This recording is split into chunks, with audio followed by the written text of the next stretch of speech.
গতকাল রাতে মোহাম্মদপুরের জেনেভা ক্যাম্পে মাদক বিরোধী বিশেষ অভিযান চালিয়েছে মোহাম্মদপুর থানা পুলিশ এবং যৌথ বাহিনী।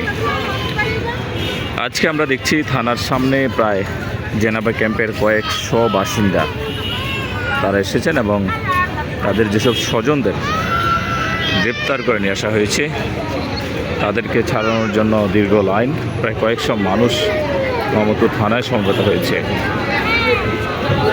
মূলত মাদক বিরোধী অভিযানে মোহাম্মদপুর জেনেভা ক্যাম্প এলাকা একেবারেই সুপরিচিত, যেখানে প্রতিনিয়ত প্রায় সবসময় মাদক বিরোধী অভিযান চালায় পুলিশ সহ অন্যান্য আইন শৃঙ্খলা রক্ষাকারী বাহিনী।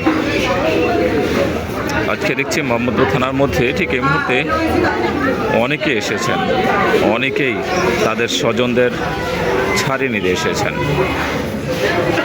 সর্বশেষ দেখা যাক কতজন মানুষকে মাদক বিরোধী অভিযানে গ্রেপ্তার করা হয়েছে।